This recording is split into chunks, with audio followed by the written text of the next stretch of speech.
Él es actualmente investigador del Instituto de Matemáticas Aplicadas y Sistemas de la Universidad Nacional Autónoma de México.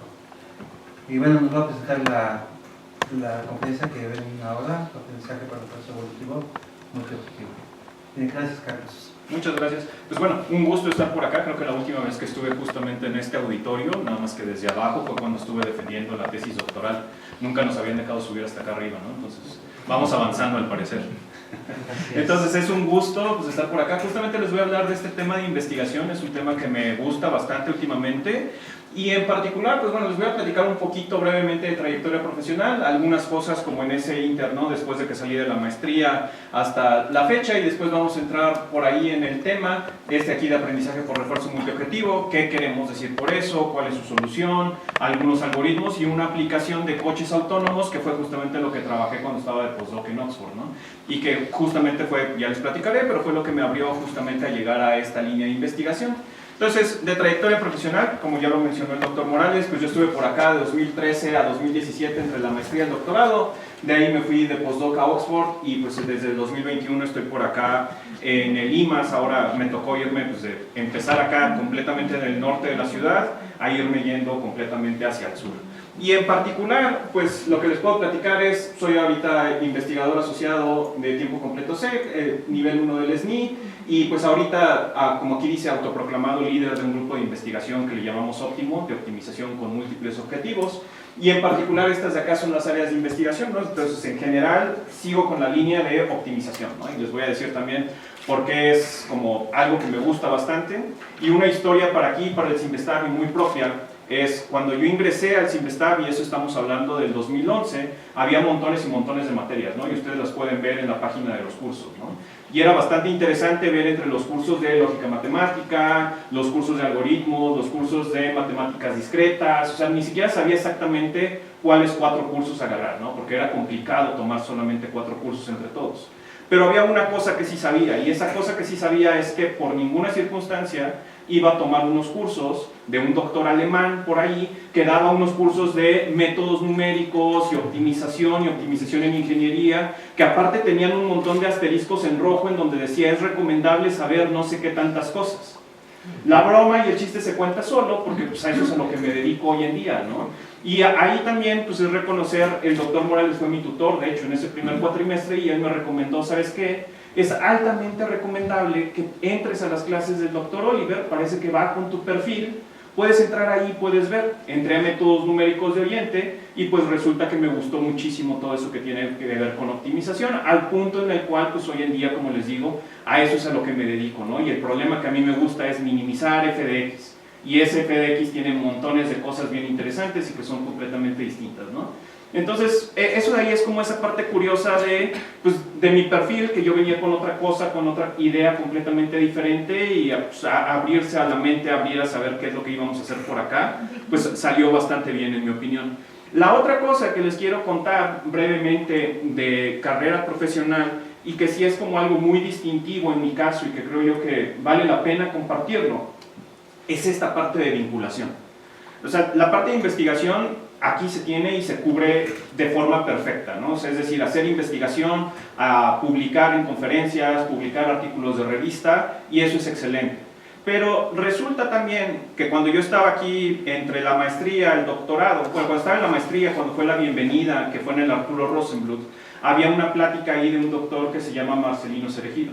Y lo que él decía en ese momento es, ¿saben qué? Lo que pasa es que hay muchos investigadores en México, y eso es muy bueno, y un investigador es alguien que empuja la frontera del conocimiento, pero él decía, de acuerdo a sus propias definiciones, que en México lo que necesitaba era científicos. Y decía que la diferencia, de acuerdo a él, estaba en que el científico no solamente empujaba ese límite del conocimiento, sino que también aplicaba ese conocimiento para beneficio de la sociedad. Y esa es una idea que en mí se quedó bastante. Después, cuando les digo esa transición entre maestría y doctorado, hubo el mejor programa que pudo haber habido, o al menos el mejor nombre. Era un programa que se llamaba Miércoles de Pizza. Y eso era aquí en el Simvestab. Y eso ya era el mejor nombre, ¿no? Porque sabías todo lo que querías saber. Eran los miércoles y había pizza. Eso era todo lo que necesitabas saber. Entonces ese era un evento que estaba en la biblioteca y resulta que antes de que te dieran la pizza había algunas pláticas de personas que habían hecho empresas, que habían hecho spin-off a partir de su tesis de maestría, su tesis doctoral, y la invitación era esa: ¿por qué no pensar en también de las investigaciones que se hacen, tratar de sacar algún tipo de empresa y sacar algún beneficio de ello? Y entonces, pues yo me interesé justamente en esta parte de startups. Fundé alguna cuando estaba como a la mitad del doctorado, más o menos 3/4 del doctorado, una fintech, una financiera. Nos fue relativamente bien, llegamos a obtener $100 millones en una deuda senior, lo cual es bastante. O sea, de hecho, al momento creo que seguimos siendo los únicos locos que llegaron a hacer eso en solamente deuda. O sea, normalmente es capital, es decir, que te inviertan y te den dinero para crecer la empresa, o que te den un préstamo. Entonces, esta fue solamente un préstamo. Entonces, imagínense, es demasiado dinero. Después pivoteamos un poco y ahora es más bien una empresa de tecnología. Pero el mensaje es eso, ¿no? O sea, es algo que se complementa. Tenemos una ventaja injusta, y esa ventaja injusta es lo que sabemos de ciencia, lo que sabemos de tecnología, y cada uno de los temas que se trabajan por acá son de frontera. Entonces, con eso podríamos ir y resolverles problemas allá afuera. Y ahora que yo me integré a la UNAM en los últimos años, pues resulta que han caído empresas, por ejemplo, Banxico, por ejemplo, la Bolsa Mexicana de Valores, las cuales tienen problemas, buscan a la UNAM, buscan en particular a Limas, y pues a quién le puede interesar hacer ese tipo de proyectos de vinculación. Y eso es algo que pues en mi perfil es bastante curioso y que les invitaría a que exploren, ¿no? Además de la parte científica, explorar esa otra parte de lo que tiene que ver con vinculación con empresas y tratarles de resolver problemas. Y por cierto, las dos, los problemas que tenían eran problemas de optimización. No puedo entrar mucho en detalle en cuáles eran los problemas que les estamos resolviendo, porque ya saben, temas de confidencialidad, pero sí les puedo decir que eran temas de optimización, optimización numérica, donde puedes utilizar, por ejemplo, algoritmos evolutivos, que aquí se utilizan bastante, algunos componentes también de redes neuronales y cosas similares. Y también, como parte de todo eso, el año pasado Google tiene por ahí algunas convocatorias. Hay una que se llama Google Academic Research Awards, y el año pasado justamente nos dieron un premio de eso para dar y hacer una investigación con respecto a transporte público en Mérida. En Mérida, pues el calor es bastante feo. Si han ido a Mérida, pues probablemente lo conocen, y la idea es cómo optimizar o cómo combinar la parte de sustentabilidad, la parte de participación ciudadana y transporte público, pues para optimizarlo de alguna forma, ¿no? Y casi siempre es la palabra. Todo el mundo, al menos en la parte coloquial, busca optimizar, ¿no? O sea, siempre quieres gastar menos, siempre quieres ganar más. Entonces ese problema de optimización yo lo he visto en muchos lugares. Por algo me dedico a eso, ¿no? Entonces dicen que cuando tienes un martillo todo parece clavo. Entonces para mí el problema es un problema de optimización, y todo lo llevo justamente a ese problema de optimización, que al final de cuentas es minimizar f de x. Entonces, ya para concluir esta primera parte, pues acá es en donde vivo hoy en día, acá es en donde paso la mayor parte del tiempo. Este de aquí es el IMAS en la UNAM. Por acá hasta arriba, casi hasta el final, es en donde está mi oficina, pero pues es un lugar bastante entretenido para trabajar. Es un lugar en donde combina más o menos el equivalente a varios departamentos de aquí. Yo estoy en el departamento de Ciencias de la Computación, pero también hay departamentos de Física Matemática, Modelado de Sistemas Sociales, Probabilidad Estadística. Son 6 diferentes departamentos que los une justamente matemáticas y sistemas, básicamente, ¿no? Y es el tipo de investigación que hacemos por allá. De todo esto, entonces, ahora sí vamos a entrar un poquito más en tema, y vamos a entrar en la parte de investigación, que es lo que más me gusta, y el problema es este, ¿no? Y es un problema en extremo general y bien común. Imagínense que ustedes tienen algún agente, y puede ser un agente artificial, puede ser un robotcito, o puede ser del otro lado, pueden pensarse ustedes mismos como un agente, y resulta que tenemos diferentes expertos, y esos expertos les dicen cosa diferente. Si ustedes están, por ejemplo, en su tesis, es algo bien común, ¿no? Ustedes están haciendo la tesis y resulta que tienen al revisor 1 y tienen al revisor 2, o tienen a su tutor o tutora y les dicen información diferente, ¿no? Entonces el tutor 1 te dice, amplía la sección, y el otro te dice, reduce la sección. Y entonces, ¿a quién de los dos le vas a hacer caso, no? Están en conflicto claramente los dos, pero ustedes son solamente una persona, son solamente un agente que tiene que actuar en ese mundo. Y lo mismo va a suceder, por ejemplo, cuando, si están en el periodo de materias, tienen 4 materias, ¿no? Ustedes son el agente otra vez. El experto 1 les deja una tarea, el experto 2 les deja otra tarea, el 3 y el 4 también les dejan otra tarea. Y entonces ustedes tienen que decidir qué es lo que tienen que hacer, en dónde van a poner su esfuerzo. Porque claramente, si están haciendo la tarea 1, no están haciendo la tarea 2, 3 y 4, ¿no? Y viceversa con cualquiera de los otros ejemplos. Entonces, ese problema de decidir es un problema bastante interesante y bastante rico, porque resulta que en muchos problemas nos importa más de un aspecto. Tal vez nos interesa, por ejemplo, en el caso de la tesis, les interesa el valor científico que pueda tener, pero al mismo tiempo también pues, no ponerle muchísimo más esfuerzo del que sea necesario. Y tal vez también pasar tiempo de calidad con sus familias, o tal vez, así como se los dije, es no solamente el contenido científico, sino también es el contenido de vinculación que pueda tener, ¿no? Y hacer una empresa a partir de ello. Pero, pues típicamente van a estar en conflicto y los agentes entonces deben de aprender dichos aspectos y decidir cuál es la decisión que deben de tomar. Y este es el problema al que vamos a llegar, ¿no? O sea, la vida es acerca de tomar decisiones y en todos lados estamos justamente tratando de hacer eso. ¿Cuál es la mejor decisión dado en donde nosotros nos encontramos? Entonces, pues eso nos va a llevar a aprendizaje por refuerzo multiobjetivo, que es el área que hoy en día pues, les vengo a presentar y que sobre todo es la que más estoy trabajando. Formalmente, pues es algo como esto. Nosotros tenemos de este lado algún ambiente, ese ambiente nos manda alguna observación, por acá está el agente, y esa observación es lo que nosotros podemos percibir. Ustedes, dado que están aquí, lo que están percibiendo es lo que les da sus sentidos, ¿no? Lo que ustedes están escuchando, lo que ustedes están viendo más o menos hasta acá, lo que ustedes están sintiendo. Entonces, esa es la observación que les está mandando el mundo. Y a partir de eso, ustedes como agentes deciden qué acción tomar. Que una acción puede ser bostezar, puede ser sacar el celular, puede ser poner atención, ¿no? Y dependiendo de eso, pues este mundo, este ambiente, les va a dar algunas recompensas y es una recompensa por cada uno de los criterios que a ustedes les interesan y pues les va a dar la siguiente observación. Entonces, formalmente el problema se ve algo como esto. El problema le llamamos un proceso de decisión de Markov y que va a estar dado por esta tupla de acá, donde tenemos un conjunto de estados, son todas las posibles configuraciones en donde pudiese estar el mundo. Después tenemos el espacio de acciones, que sería qué es lo que podemos hacer sobre ese mundo, y una función de transición que va de estados, acciones, siguientes estados, a probabilidades, es decir, cuál es la probabilidad de que yo estoy en un estado, hago una cierta acción y que yo voy a estar en un siguiente estado. Por ejemplo, ¿cuál es la probabilidad de que ustedes están hoy en día en el estado, estoy estudiando la maestría o estoy estudiando el doctorado, tomo la acción, hacer mi investigación, ¿no? Muy burdamente, y el estado siguiente puede ser el estado en el que obtengo el grado de maestría o de doctorado? ¿Cuál es la probabilidad de que eso suceda?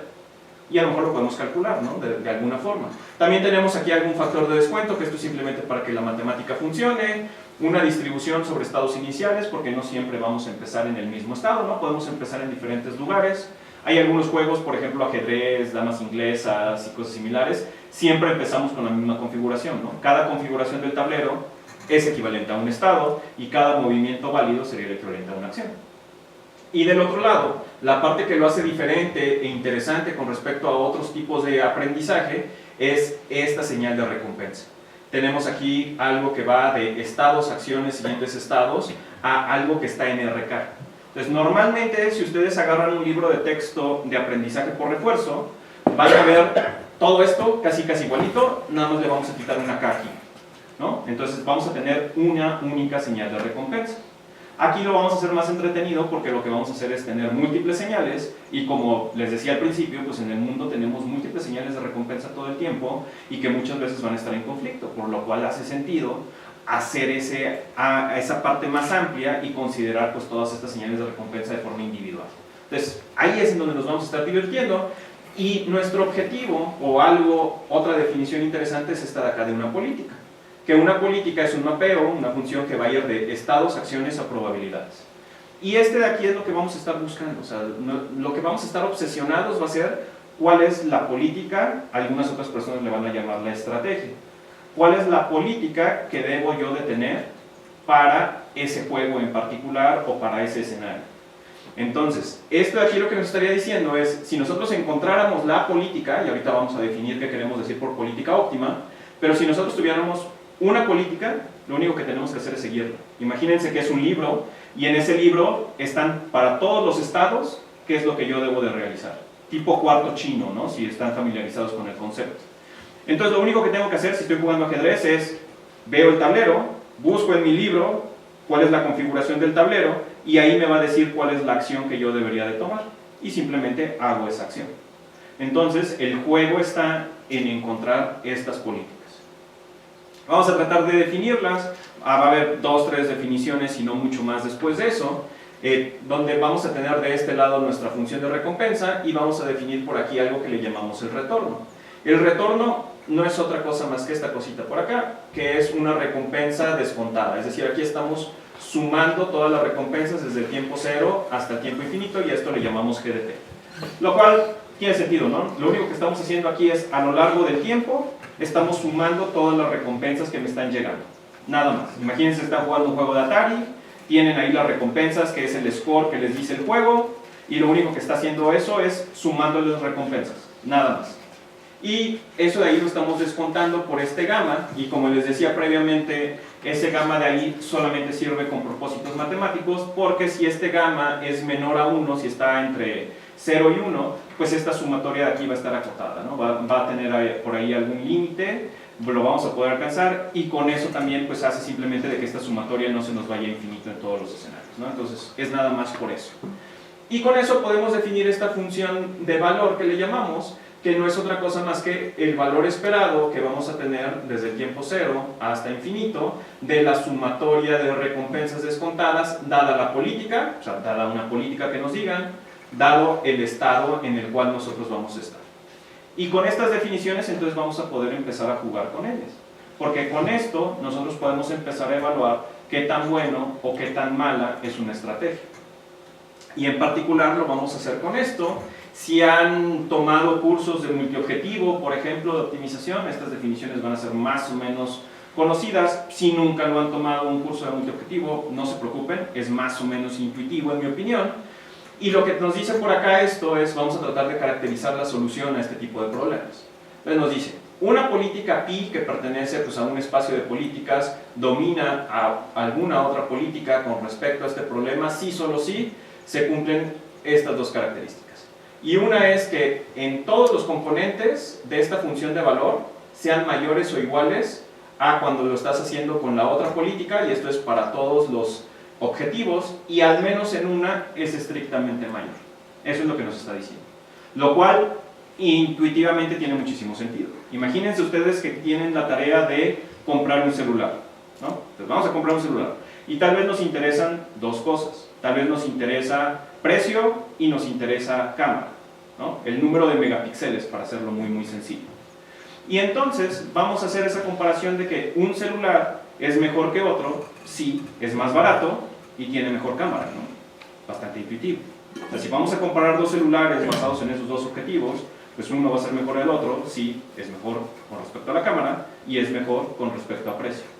Eso exactamente es lo que nos está diciendo esta definición de acá de arriba.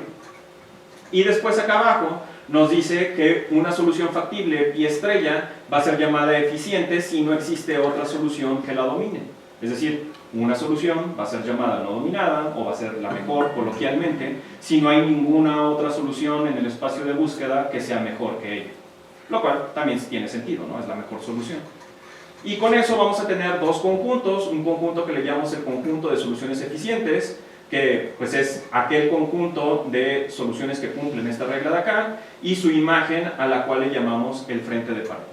Y entonces el objetivo aquí, o en gran medida del área, va a ser eso, encontrar conjunto de Pareto, encontrar frente de Pareto. Dicho de otra forma, estamos resolviendo un problemita de optimización. Entonces ahí es en donde estamos. Y las únicas cositas que son un poquito diferentes con respecto a lo que hacen tradicionalmente, cuando piensan en optimización, la educación de los 1600 nos dice derivamos, igualamos a 0 y despejamos, ¿no? En este tipo de problemas ya no vamos a poder hacer eso porque el problema es bastante más complejo y además estamos optimizando sobre valores esperados. Entonces cuando tenemos valores esperados, eso nos mete al mundo de optimización estocástica, que también es bien interesante, y ahorita vamos a ver pues, algunas cositas al respecto. Para tratarlo de ubicar, porque, o sea, eso es aprendizaje por refuerzo, ¿no? Y es aprendizaje por refuerzo multiobjetivo. Pero tiene que ver con un montón de áreas y dependiendo de cuál sea el área que ustedes están trabajando, es el cómo le van a llamar. Por ejemplo, si vienen de ingeniería, tal vez a esto le llaman investigación de operaciones, o le llaman control óptimo, o le llaman aprendizaje máquina, ¿no? Dependiendo de dónde vengan. Igual si vienen pues, del lado de ciencias de la computación, si vienen de neurociencias o de psicología, tal vez esto es más sistemas de recompensa o condicionamiento. Si vienen de economía, pues tal vez es más la parte de racionalidad, y entonces tiene que ver con un montón de áreas y un montón de conceptos. Pues dependiendo de dónde vengan, le van a llamar de formas diferentes.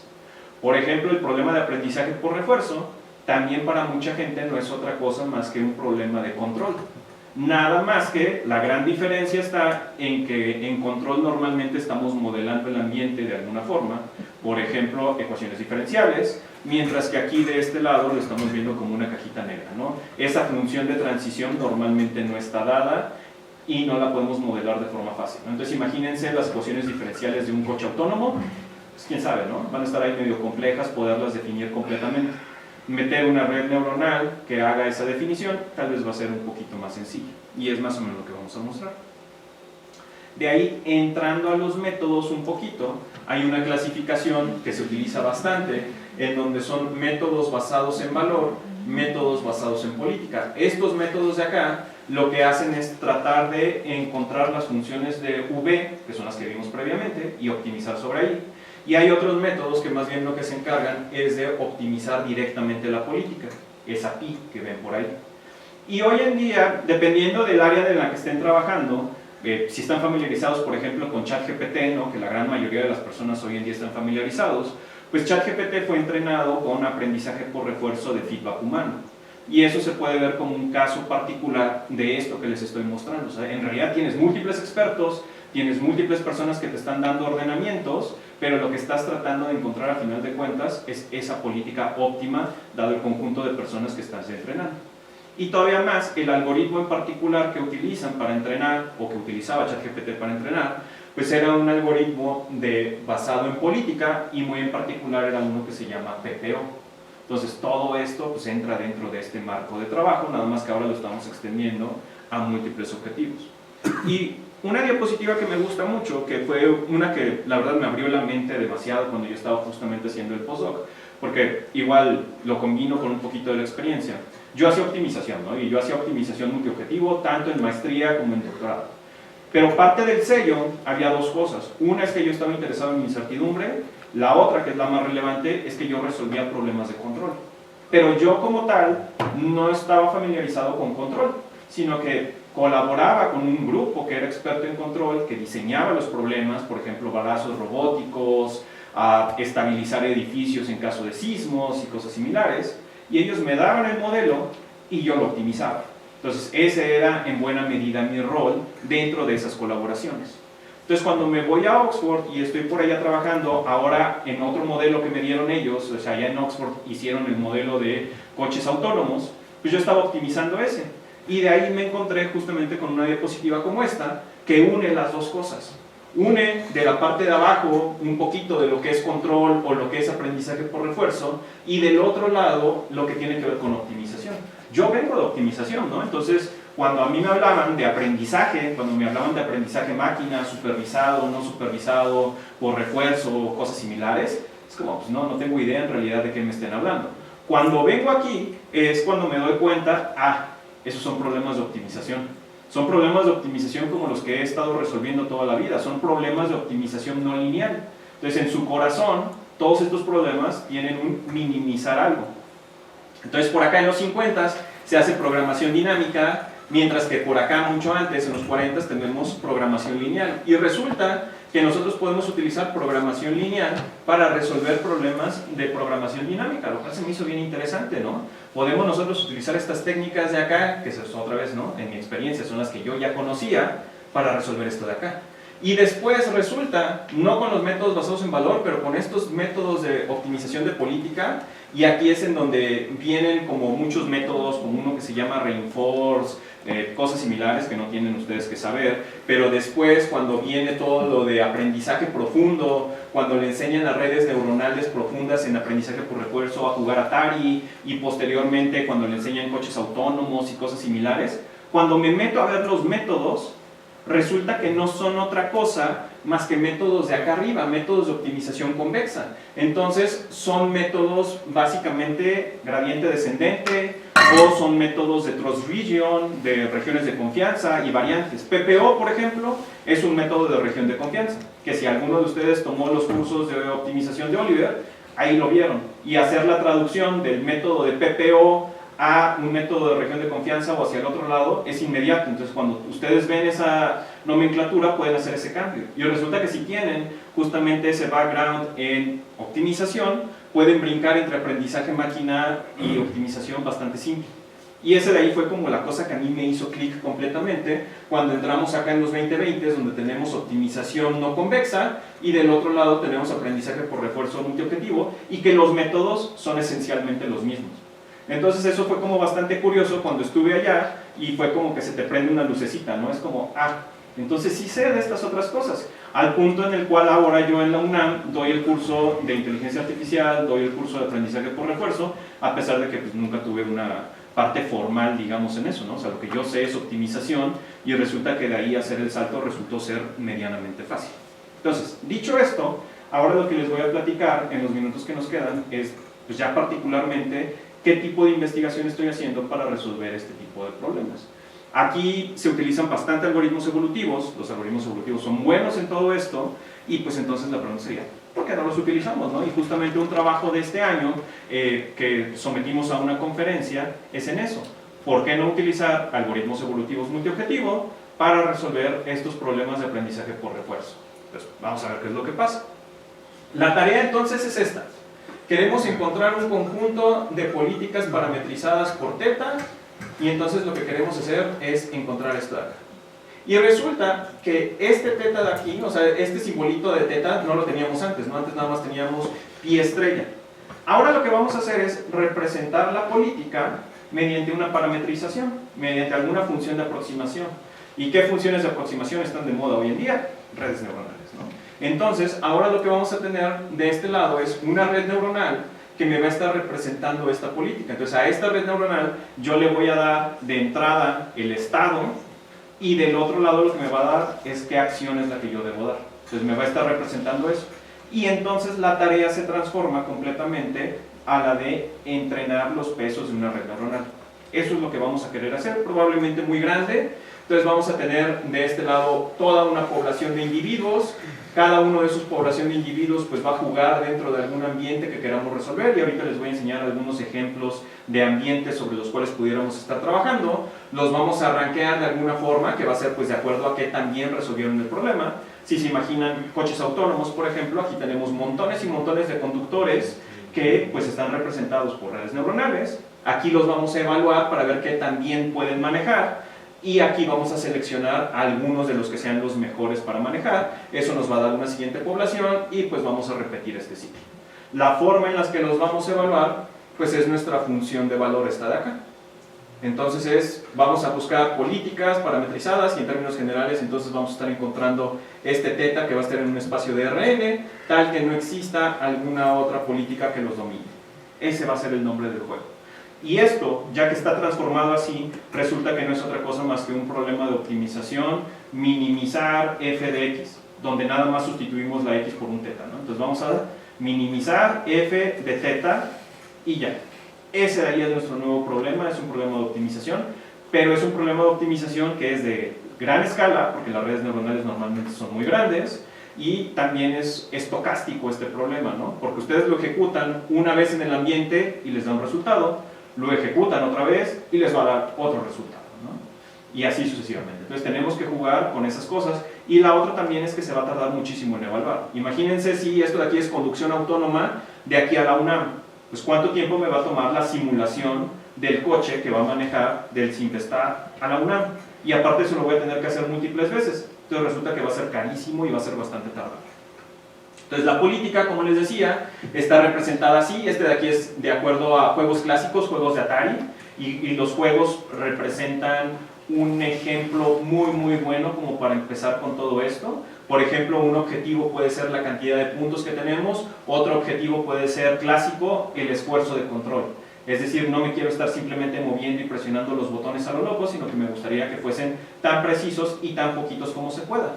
Entonces, esto de aquí es lo que entra a mi red neuronal, son la cantidad de píxeles en términos de imagen. Tenemos esa red neuronal, tenemos alguna o algunas capas ocultas, y del otro lado tenemos las acciones, es decir, cuál es la probabilidad de que nos vayamos hacia arriba, hacia abajo o de quedarnos.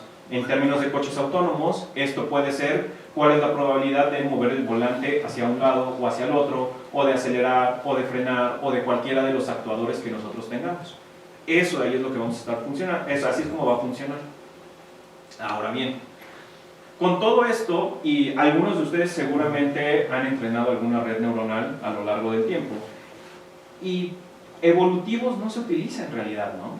O sea, utilizamos otras técnicas. Utilizamos, por ejemplo, Adam, utilizamos gradiente descendente, y hay muy buenas razones por las cuales hacemos eso, ¿no? Son muchísimo más eficientes. De hecho, si ustedes ponen a competir en problemas de aprendizaje supervisado, un evolutivo contra gradiente descendente va a ganar por muchísimo. Va a ser 10, 20 veces más rápido. Entonces, la pregunta sería, ¿no sería lo mismo aquí o deberíamos utilizarlo? Y la respuesta resulta es que hay evidencia de que sí vale la pena utilizar evolutivos en ambientes de aprendizaje por refuerzo. A lo mejor no se alcanzan a ver de todo, pero en 2017, 2018, mucha gente estuvo interesada en utilizar algoritmos evolutivos para resolver problemas de aprendizaje por refuerzo. Entonces, por ejemplo, este de acá que se llama Natural Evolutionary Strategies, este de aquí que se llama búsqueda aleatoria simple, provee un enfoque competitivo a aprendizaje por refuerzo. Imagínense la locura. Búsqueda aleatoria, preferible a gradiente descendente. Estos de aquí son unos investigadores de Berkeley. Acá abajo, redes neuroevolución, algoritmos genéticos son competitivos para entrenar aprendizaje por refuerzo. Este es de Uber, y este otro de acá es de estrategias evolutivas como métodos escalables para aprendizaje por refuerzo, que este de aquí es de OpenAI. Que estas empresas tuvieron una cierta tradición hace unos 5 o 10 años de agarrar métodos ya existentes y ver qué tal funcionaban en estos problemas de aprendizaje profundo, y resultó que los evolutivos funcionaban bastante bien, sobre todo porque los podemos paralelizar altamente, cosa que no podemos hacer con gradientes descendentes. No es tan sencillo ese tipo de paralelización, y en evolutivos sí lo podemos hacer. Y para México en particular, desconozco un poco las capacidades de supercómputo por acá, pero normalmente no tenemos tanto acceso a GPUs, pero sí tenemos más acceso al número de cores. Y resulta que los evolutivos los podemos paralelizar en número de cores, o sea, sí podemos hacer eso. Entonces, cuando hacemos la comparación de wall time, es decir, de tiempo real, podemos ver que el evolutivo funciona bastante bien y es muy competitivo. Esto era para monoobjetivo. En multiobjetivo por alguna razón no lo habían probado, y justamente ahí es donde está parte de la contribución de nuestro lado, ¿no? Las preguntas eran, pues, ¿cuál es el desempeño de los algoritmos evolutivos para problemas de aprendizaje por refuerzo multiobjetivo? ¿Cómo afecta el número de episodios, es decir, el número de repeticiones para poder estimar la incertidumbre? Y del otro lado, pues, ¿cómo influye la complejidad de la gente en su desempeño? Y esto de aquí de complejidad estamos hablando de cantidad de neuronas en una capa oculta, por ejemplo. Entonces, el setup experimental es algo así. Los problemas lucen de esta forma, se llaman problemas de Muyoko, entonces son como unos problemas robóticos en donde en muchos de ellos le tratamos de enseñar a caminar o a correr o a saltar. Son problemas hasta cierto punto de control, y a partir de esto podemos nosotros evaluarlos. Evaluamos algunos algoritmos monoobjetivo, algunos multiobjetivo. Tienen 2 o 3 objetivos, 50 de población, número de generaciones de 25 o 50, que es un número relativamente pequeño, pero otra vez son problemas carísimos. O sea, es muy caro poder hacer este tipo de experimentos. Y la política está representada como una red neuronal tradicional, es un feed-forward de red, con una entrada de 4, una salida de 4, y nada más en medio probamos 2 diferentes configuraciones, una con 4 neuronas ocultas o con 10, y número de episodios, que es el número de veces que repites para tratar de ver qué es lo que hacen estos controladores o estos agentes, de 1, de 5, de 10, y lo medimos todo con un indicador que se llama hipervolumen, ¿no? Entonces es un ejemplo, la verdad, bastante sencillo. De hecho, este de aquí yo se los suelo dejar a estudiantes de mi curso, entonces es tal cual para que hagan esto. Entonces es el equivalente como a una tarea, nada más que pues es bastante interesante porque te deja como aprender los diferentes componentes, ¿no? Una red neuronal que es política, y después los diferentes algoritmos para poder tratar de estudiar su comportamiento, ¿no? Y pues algunos resultados por acá. podemos ver, los problemas que les enseñaba tienen dos objetivos. Entonces tienen la recompensa por caminar hacia adelante y una recompensa por el costo de control. Entonces eso es lo mismo en los dos escenarios. Y esos están en conflicto, ¿no? ¿Por qué? Porque entre más te quieras mover hacia adelante, más uso del control vas a necesitar, ¿no? Claramente, ¿no? Vas a seguirte moviendo, vas a necesitar más control. ¿Quieres minimizar la cantidad de control? Pues entonces seguramente no te vas a mover nada. Eso de ahí es lo que nos están midiendo y aquí podemos ver más o menos cómo se ven los frentes. Si tomaron clase de evolutivos van a ver que estos frentes se ven bastante feos, ¿no? No se ven como alguna estructura bien definida, pero eso es parte de lo bonito, ¿no? Porque es entonces que todavía hay mucho espacio para los algoritmos para poder funcionar de forma correcta. En este de acá podemos ver que es un frente casi lineal al parecer. Acá podemos ver que tal vez es un frente que está desconectado, o sea, podemos ver tal vez que hay unas 3 componentes. Otra vez, esto es con el resultado de los evolutivos y además este es el resultado de todos los evolutivos juntos para todas las evaluaciones, ¿no? Entonces pusimos una memoria y ahí pusimos absolutamente todo. Entonces si combinamos el mejor resultado posible de todos nuestros experimentos, luce así. Lo cual quiere decir que todavía hay mucho trabajo, lo cual es bueno para nosotros, ¿no? Y del otro lado tenemos las comparaciones en términos del número de generaciones y el hipervolumen. Entre más arriba está mejor. Entonces entre más arriba esté mejor. ¿Cuál es la parte interesante aquí? La parte interesante, si ustedes ven esta línea de aquí que está en moradito, ese algoritmo se llama PCO, que es un algoritmo de Particle Swarm Optimization. Y ese es un algoritmo que en mi opinión es bien bonito, o sea, bastante bonito y que tiene también ciertas raíces, no en monoobjetivo, pero sí en multiobjetivo aquí en el SIMPStack. De hecho, fue el profesor Carlos Cuello quien propuso la extensión de MOPSO, que es Multi-Objective Particle Swarm. Y resulta que pues viendo esto, la idea que tenemos ahora es que al parecer PCO funciona bastante bien, si se fijan, y después se estanca. Pero es rapidísimo, o sea, en las primeras generaciones obtiene un resultado que es muchísimo mejor que todos los demás, a pesar de ser monoobjetivo, que también eso lo está poniendo en desventaja. O sea, ese es un algoritmo monoobjetivo comparado contra algoritmos multiobjetivo y está siendo más rápido el monoobjetivo y está encontrando mejores resultados. Y acá arriba sí está por debajo, pero tampoco está tan por debajo, o sea, llega al final sí cuarto lugar, pero no es tan malo, considerando que de todas formas es una sola solución la que está considerando. Entonces ahí viene una hipótesis en donde pues, algoritmos como MOPSO y algunas otras que pues, han caído un poquito de la atención de la comunidad pueden ser bastante interesantes de este lado. Y haciendo la comparativa ya con pruebas estadísticas y cosas similares, estos diagramas, si nunca los han visto, se llaman de diferencias críticas. Lo que hacen es como ordenar las soluciones, es decir, cuál quedó en primer lugar, segundo lugar, tercero, cuarto, quinto, sexto, etcétera, etcétera. Eso es lo que nos está diciendo por acá.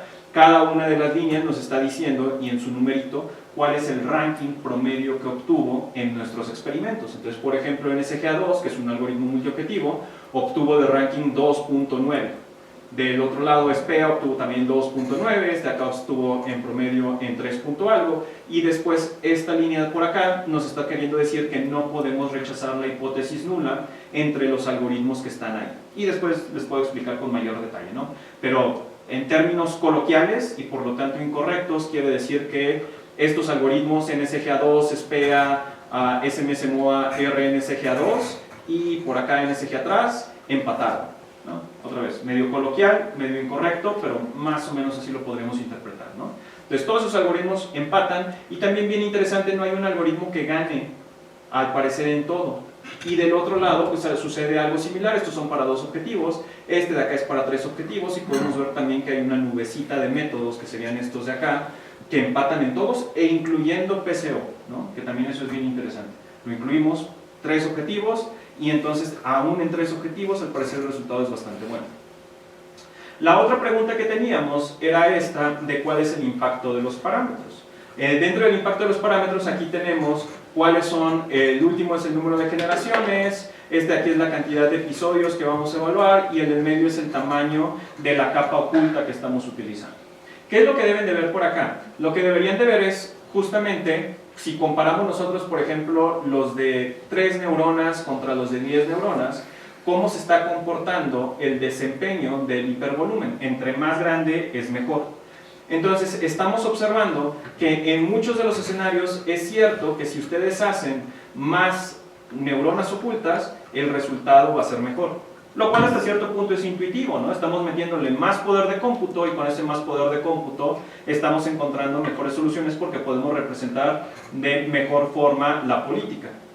Y del otro lado también con el número de generaciones, con ese pasa algo curioso, solamente por ahí hay un experimento, si mal no recuerdo, que es el de 100, que sí mejora, pero no mejora en realidad tanto con respecto a todos los demás, lo cual también quiere decir que los evolutivos pues están llegando a estancar en algún punto. Y con respecto a este primer dato, que es el número de evaluaciones que nosotros le estamos poniendo, también parece ser que entre más esfuerzo le estemos poniendo para de forma precisa estimar la incertidumbre que hay, también lo está encontrando, ¿no? Lo cual también es bastante intuitivo.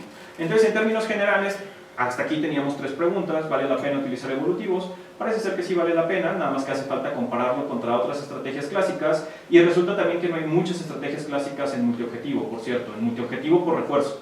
Es un área relativamente nueva, entonces inclusive gradiente descendente todavía no está como tal bien definido o bien explotado, que también es algo en lo que estamos trabajando para después poder hacer este tipo de comparaciones. Algo que sí se puede hacer es ejemplos como suma ponderada. Agarras las múltiples señales de recompensa, haces una suma ponderada de ellas y optimizas diferentes sumas ponderadas, y eso quiere decir optimizar todo, pues el número de sumas ponderadas que vayas a tener, lo cual no es del todo bueno. Pero en términos generales, pues con eso contestamos algunas de las preguntas de que parece ser que sí es suficientemente interesante seguir esta línea. Y de forma anacrónica, en los minutitos que nos quedan, les quiero platicar de esta aplicación que es de coches autónomos. Pues, en coches autónomos tenemos una pista, tenemos un cochecito. Y la idea es que nosotros vamos a tratar de codificar el movimiento del volante, y ese movimiento del volante en términos de ángulo lo vamos a traducir después pues en nuestro ambiente y nuestra recompensa, ¿no? En esa función de valor que nos va a estar diciendo pues qué tan bien o qué tan mal hizo su desempeño. Entonces, la formulación completa es algo como esto. Los objetivos del problema son la distancia al centro del carril, que eso nos está representando seguridad. Entre más cerca del centro del carril estés, o entre más cerca estés de la trazada ideal, si son fans de Fórmula 1, mejor va a ser, ¿no? O sea, menos riesgoso. Y del otro lado es la distancia recorrida en la pista, o dicho de otra forma, cuánto tiempo te tardas tú en dar una vuelta. Entonces, el problema que estábamos nosotros viendo aquí, imagínense que son Fórmula 1, que están en clasificación, y entonces en clasificación lo que ustedes quieren es dar una vuelta lo más rápido posible que se pueda a la pista, pero al mismo tiempo te gustaría que fuese lo más seguro posible, porque si te pegas demasiado hacia el límite de la pista, pues probablemente te vas a terminar saliendo, ¿no? Dada la incertidumbre que hay en los sensores, en el ojo humano, en la reacción que puedas tener. Entonces, esa de ahí es la idea, y este de aquí es el cochecito básicamente que estamos utilizando, y la parte de sus sensores, que tiene algunos sensores de en dónde está ubicado con respecto al centro del carril, que eso está por acá, en dónde está, cuántos grados tiene la llanta con respecto al eje, cuál es la velocidad angular que tiene, tanto en su componente en X como en su componente en Y, algún otro ángulo que tiene por ahí. Entonces, esos componentes que les acabo de mencionar son nuestro estado, y nuestra acción entonces es hacia dónde movemos el volante. Entonces nuestro enfoque fue algo como esto. Teníamos 2 fases, una fase de fuera de línea, una fase en línea. La fuera de línea fue resolver montones de problemas. Es como, te voy a dar un pedacito de pista, resuélvelo. Ahora te voy a dar otro pedacito de pista. Entonces imagínate que tú estás en este momento de la pista, tienes la llanta con tantos grados hacia tal lado, tienes tal velocidad angular, tienes tal de tal cosa. ¿Qué es lo que harías en los próximos 4 o 5 movimientos? Y resolver un montón de esos, hacer una base de datos, y después de tener esa base de datos funciona como esto el modelo. Tenemos de este lado el modelo del coche. El coche nos da nuestro estado, que puede tener incertidumbre, puede tener algo de ruido, y el optimizador va y pregunta a la base de datos: oye, me están preguntando por estas características del ambiente, por este estado, ¿qué es lo más cercano que tienes? Y entonces va a la base de datos, recupera lo más cercano, y eso más cercano se lo regresa, y aquí lo trata de optimizar un poco, que sería utilizar pues, un método de búsqueda tradicional como gradiente descendente, por ejemplo, ¿no? Pero ya tienes un punto de inicio y a partir de eso lo mejoras, y de ahí le das la solución al modelo para que lo pueda utilizar. Entonces, no voy a entrar en detalle en los algoritmos, pero son algoritmos bastante sencillos. De hecho, es básicamente calcular números aleatorios y seleccionarlos, básicamente. Entonces, calculamos números aleatorios, después seleccionamos lo mejor, más números aleatorios, seleccionamos lo mejor, y hasta que nos cansemos. Y el buscador local lo único que trata de hacer es minimizar esta distancia, que es una distancia entre conjuntos. cuál es lo peor que te puede suceder contra algún punto de referencia. Es decir, cuánto es lo que a mí me gustaría. Y para este ejemplo de coches autónomos es bastante sencillo saber cuánto, ¿no? Si yo estoy siguiendo una pista, lo mejor que me podría pasar es que siga la trazada ideal. Por lo tanto, la distancia entre donde está el coche y la trazada ideal es 0. Es lo mejor que me puede suceder. Y la segunda cosa mejor que me puede suceder es que si yo voy a una velocidad constante y voy por X segundos, pues lo máximo que yo voy a poderme mover va a ser X segundos por la distancia. Entonces esa es mi referencia, ese es mi punto ideal, y lo que estoy tratando de hacer aquí es minimizar la distancia entre lo que está haciendo el coche y ese ideal que me está dando. Entonces con eso nosotros resolvimos unos 200.000 problemas que resultan de discretizar justamente los diferentes estados, y lo hicimos en 6 pistas que están inspiradas en el mundo real, algunas de ellas de Fórmula 1, y el problema o el experimento se ve algo como esto. Acá arriba está la pista y aquí está lo que está recorriendo. Del otro lado se puede ver como un zoom de qué es lo que está haciendo el cochecito y cómo lo está resolviendo, y acá lo pueden ver ya en variante el problema que está tratando de resolver. De este lado es la señal de control, que es básicamente cómo está moviendo el volante hacia un lado y cómo lo está moviendo hacia el otro, y por acá están las recompensas en donde estamos viendo pues cuál es la distancia al centro del carril y lo que nos está tomando a nosotros llegar por ahí. Entonces ahí vamos viendo cómo va siguiendo y siguiendo la pista, ¿no? Como para poder tener la animación, y esto es como que si ustedes estuvieran en un paddock de Fórmula 1 y ustedes están siguiendo ahí y están viendo básicamente la telemetría, ¿no? Dónde los están metiendo. Aquí tenemos velocidad constante, por lo tanto no hay frenadas. Eso de ahí también sería como trabajo futuro bastante interesante, poder meter aceleración, poder meter freno, como para poderlo meter dentro de todo esto. Pero entonces ahí podemos ver, pues al final ya casi llega en el número de iteraciones, y pues ahí termina básicamente nuestro experimento. Y pues esto lo comparamos con muchos otros métodos. Aquí tenemos un zoom in, o sea, dentro de todo lo que estamos viendo por acá de nuestra pista, aquí vemos un zoom in de los diferentes métodos y cómo pues algunos de ellos se terminan comiendo la pista o cómo terminan haciendo múltiples correcciones. El de nosotros casi no se alcanza a ver porque consigue básicamente seguir de muy buena forma la línea, lo cual también fue sorprendente. Estas de aquí son las señales de control, que sería básicamente cómo están moviendo el volante de un lado hacia el otro. Y en el moradito es en donde está nuestro enfoque, que al final, también de forma un tanto sorpresiva, utiliza menos control que los otros ambientes, aunque los otros no estaban diseñados para manejar incertidumbre como sí lo estábamos nosotros. Igual distancia al centro del carril, por acá estamos nosotros, o sea que tanto nos estamos separando en unidades de distancia contra algunos otros, y pues la distancia recorrida también que está haciendo por cada uno de los pasos. Y pues por acá los resultados, ¿no? En algunas pistas, la de prueba es la que les enseñé, algunas otras de Alastro, de Abu Dhabi, de Cataluña, de Melbourne o de México, y en términos generales el enfoque nuestro, que es este del híbrido, que obtiene pues bastantes buenos resultados. En el peor de los escenarios con respecto a tiempo de vuelta me parece que queda por ahí en segundo lugar en alguna de ellas, y abajo en la distancia del centro del carril también obtiene bastantes buenos resultados. Solamente en Melbourne me parece que queda en segundo lugar, y en todos los demás bastantes buenos resultados en términos generales.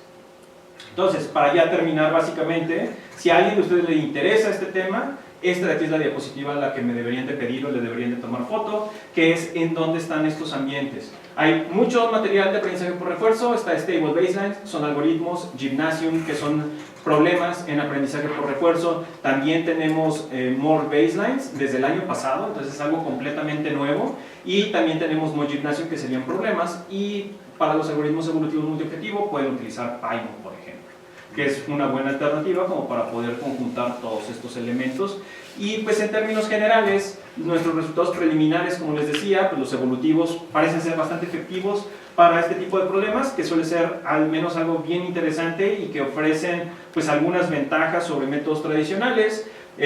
Tanto el número de episodios como el tamaño de la red afectan el MOEA, lo cual es bastante esperado. MOPSO es bastante prometedor, y de hecho ahorita tengo un estudiante de maestría que está haciendo justamente eso como tesis. Y pues resulta que también es un área bien entretenida, o sea, son problemas complicados, y a mí siempre me han gustado los problemas difíciles, y en particular pues son problemas de gran escala, son problemas dinámicos, son problemas que tienen incertidumbre, que son áreas que a la gente de optimización nos gustan bastante, y que resulta que aquí se combinan todos ellos, lo cual también lo hace pues bastante bonito, y pues existe un gran campo de acción para los métodos tanto numéricos como evolutivos.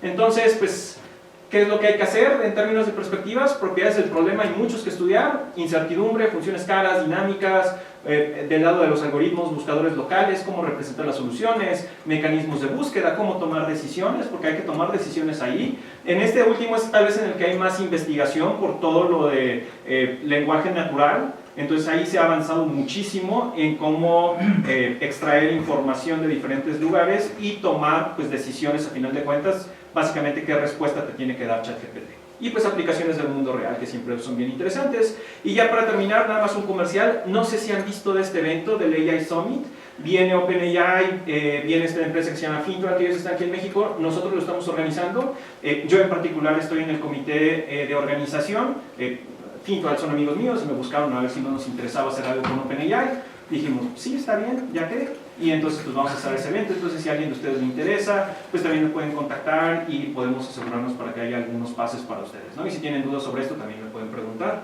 Entonces, dicho eso, pues ahí está la invitación para unirse al lado oscuro de la fuerza. Tenemos no galletas, ahora tenemos MoMDPs. Y pues por acá una fotografía de parte de mi grupo de investigación que estuvimos por acá en el José Aden. Y pues muchísimas gracias.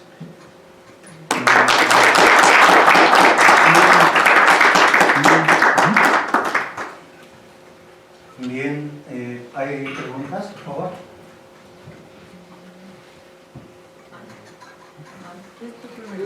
En la parte donde probas distintas configuraciones de parámetros del tamaño de la red y el número de generaciones, ¿cómo determinaste qué parámetros probar?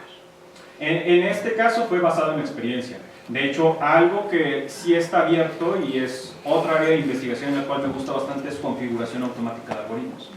Nada más que ya es una locura, ¿no? Ahora no solamente estamos optimizando ese problema, sino que ahora estamos optimizando los hiperparámetros. Y formalmente eso es lo que deberíamos de hacer, ¿no? Tirarle un buscador sobre los mejores hiperparámetros para que haga una búsqueda pues, suficientemente buena sobre los parámetros. Entonces, eso hace falta ver. Muy buena pregunta, muchas gracias. Compañero. Cuando dices que se comparó el PCO, o sea, se usó una función de escalarización de los tres objetivos sí. Sobre el PCO. Exactamente, y la función fue 1 sobre K. Entonces fue 1 sobre K, un archivo externo que pueda almacenar todos los individuos no dominados y a partir de eso hacer la comparación en términos de hipervolumen. Eso, por cierto, no es algo que nunca deban de hacer, ¿no? Porque en términos de investigación siempre es como o haces un objetivo o haces multiobjetivo, pero aquí en realidad teníamos mucha curiosidad porque en multiobjetivo tradicional se sabe que resolver múltiples problemas en forma paralela es más benéfico que resolver uno solo. Es decir, tú resuelves 3, 4, 5 problemas, vas a encontrar mejores soluciones haciendo eso que dándole todos los recursos a una sola escalarización. Y hay un algoritmo que se llama MoEAD que justamente explota eso. Pero aquí no estábamos seguros si eso iba a seguir siendo verdad o no. Y pues al parecer hay evidencia como de un poquito lo contrario. Entonces por eso es que hicimos ese experimento. Por ejemplo, cuando comparan lo de que se usan los evolutivos en lugar del descenso de gradientes, que se optimizan los pesos de las redes. Sí, estamos optimizando pesos de redes. Y para hacer esa comparación también es complejo, porque ahora tú tienes métodos que utilizan gradiente contra métodos que no utilizan gradiente. Se puede hacer en términos de eficiencia, es decir, cuántas funciones o evaluaciones de función necesitas, pero ahí claramente va a ganar un método de gradiente normalmente, pero aún así en términos de calidad de la información o de la calidad de las soluciones puede ser que sigan en los evolutivos, pero una comparación más justa puede ser en tiempo real, es decir, cuánto tiempo toma en llegar a una cierta calidad de las soluciones. Y ahí, dependiendo del paralelismo del evolutivo, tiene bastantes oportunidades, que eso es lo que encontró tanto OpenAI como Uber, como Berkeley en estos enfoques evolutivos que utilizaron. Y ahora lo que queremos ver es si esto se mantiene también para multiobjetivo. La idea es que posiblemente sí. Gracias. ¿Alguna otra pregunta?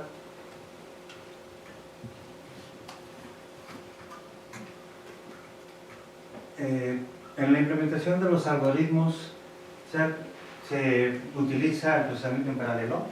Sí, se utiliza el procesamiento en paralelo y es basado en cores. Entonces se pueden hacer cosas ahí como MPI, aunque en realidad estamos utilizando algunas otras cosas que ya vienen implementadas dentro de ello para los clústeres que tenemos en la UNAM. Y este de acá que les enseñé lo corrimos en ARC, que es uno de los servidores que teníamos, o bueno, tienen todavía en Oxford, para poder hacer todo esto en paralelismo, pero ahí fue sobre MATLAB. Entonces en MATLAB es todavía más sencillo, todo lo que tienes que hacer es ponerle un par for y automáticamente te paraleliza todo. Pero sí, es necesario hacer también la parte del diseño, pero el diseño es mínimo, o sea, la parte del paralelismo para evolutivos es bastante sencillo. Para quienes conozcan de evolutivos, es un evolutivo en paralelo global, es decir, lo que nosotros estamos paralelizando es la evaluación de las funciones. Si tienes 100 individuos, paralelizas en 100 cores para poder hacer esa paralelización y después vuelves a unir. Entonces no es muy complejo hacer ese paralelismo. Ya. Ahora, para un problema en particular,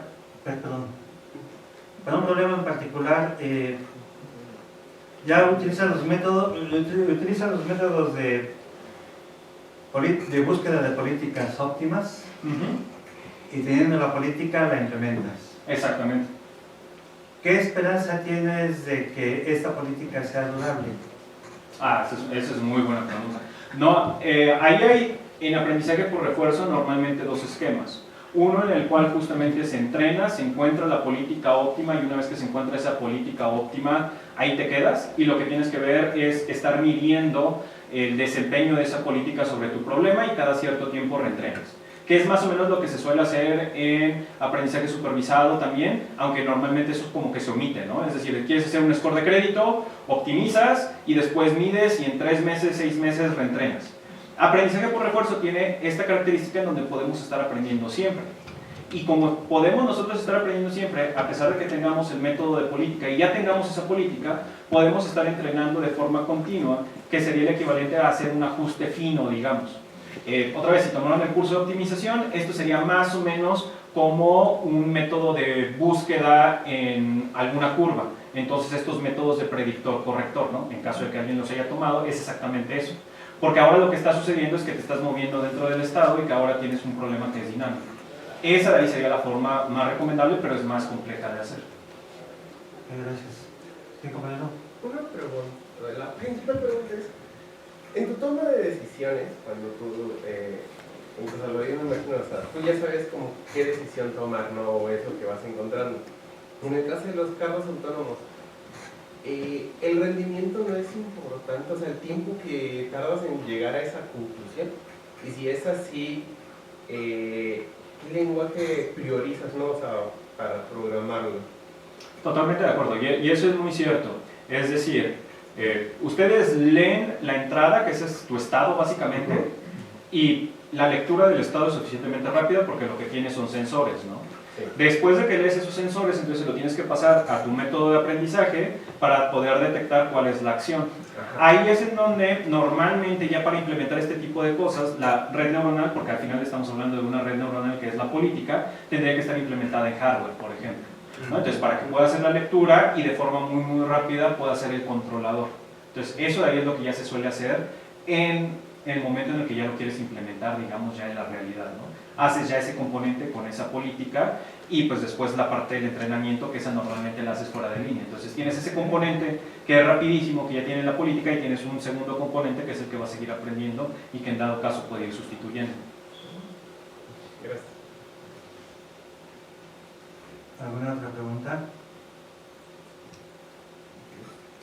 Bueno, una última pregunta entonces de tipo académico. Como hay muchos estudiantes y pueden estar muy interesados en estos temas, ¿qué posibilidades hay de colaboración en el sentido que estudiantes nuestros vayan para allá o de ustedes mismos buscar apoyo de programación de gente de aquí? Totalmente abiertos a eso, o sea,